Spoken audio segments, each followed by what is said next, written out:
A gente falando de Kamala Harris, pegando o gancho aí no que o Nolasco trouxe para a gente sabe que Kamala Harris, ela teve 91 dias aí apenas para mostrar a que veio. Ela que não teve ali uma imagem muito forte, né, como vice-presidente, e tinha aí a difícil missão de se fortalecer nesse curto período de tempo, de mostrar que veio, de mostrar suas propostas. Gostaria de saber a opinião de vocês, professores, dessa trajetória da Kamala desde o início, desde que ela foi nomeada candidata democrata.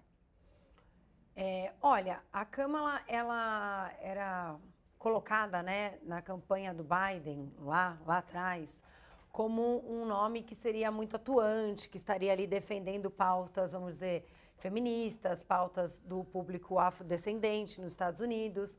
No entanto, durante a gestão do Biden, ela parece que se apagou.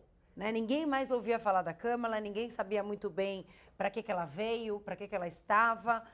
No entanto, ela se demonstrou uma grande surpresa com a saída do Biden, porque aquela mulher que parecia, vamos dizer assim, completamente apagada durante o governo, ela, durante a sua campanha, conseguiu impor a sua agenda, né? Conseguiu se sair muito bem no debate que aconteceu entre os dois. Então, eu acredito que ela teve pouco tempo, isso é logicamente uma desvantagem.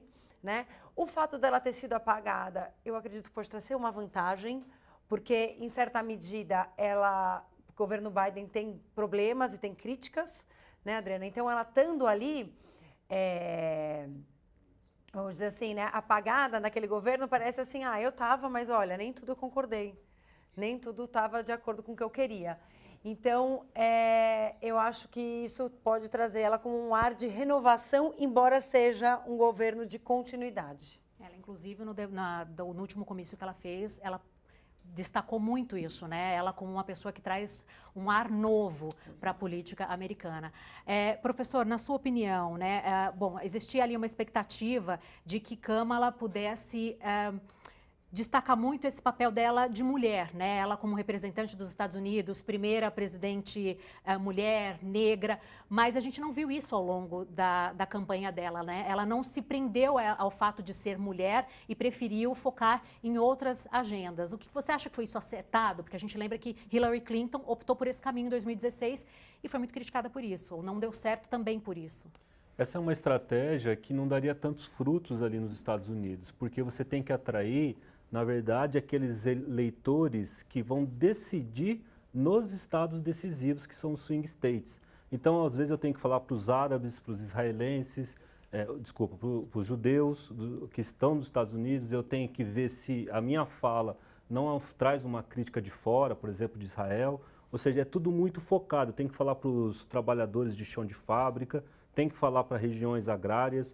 E, claro, hoje, nessa eleição, o voto das mulheres está sendo contado como um voto de peso, na expectativa que elas saiam para votar, porque, historicamente, tem uma abstenção que afeta a quantidade de votos que existem ali.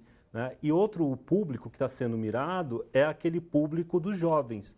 Então, eu tenho que ter um discurso que atenda todos esses, porque nesses estados, 100 mil votos, 50 mil votos, 10 mil votos podem decidir e fazer com que todos os delegados caiam no colo do seu adversário. Por isso que não é tão inteligente ela focar especificamente as mulheres, porque a população engloba outros perfis, né? Bruno, eu vou chamar você aqui de volta com a gente. Eu gostaria de saber, bom, é interessante para a Kamala, né? Essa visão que se tem da Kamala, de que ela é uma candidata que, se eleita, terá um governo de continuidade, é positivo para ela? Porque a gente sabe que a população norte-americana não está satisfeita com o governo de Joe Biden. Qual é o efeito disso para ela nessa reta final e provavelmente nas urnas, na sua opinião? Olha, o que a gente percebe é que uma das grandes mudanças que se teve quando houve a alteração da candidatura democrata, né, quando sai Joe Biden e entra a Kamala, é uma ideia de que a Kamala pudesse fazer um enfrentamento mais de pautas. em relação ao Donald Trump. A gente antigamente brincava, né, que a eleição americana podia ganhar republicano ou democrata, que nada mudava, né, de verdade, que eram muito parecidos, né, tinham algumas alterações só do ponto de vista econômico. Isso foi se ganhando, depois da eleição do Trump, isso foi ganhando uma nova dinâmica na eleição americana, né? E a Kamala, ela veio para uma campanha que, em tese, até aquele momento, se discutia o que era de positivo do governo Biden e o que era de ruim do governo Biden, discussão muito grande sobre o déficit fiscal, o endividamento dos Estados Unidos no governo Joe Biden.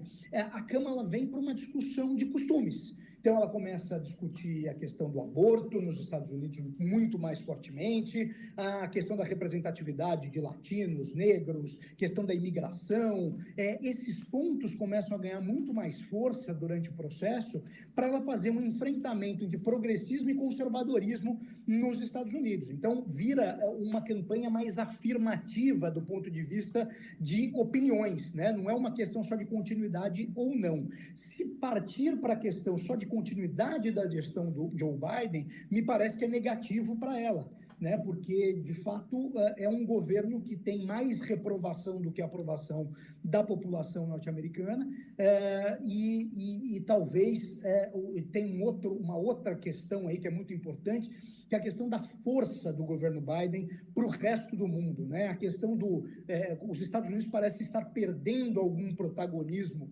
internacional, e isso tem trazido à tona a questão da saúde, inclusive, do presidente americano, que parece frágil para o resto do mundo em função dos esquecimentos que ele teve, de algumas situações que não foram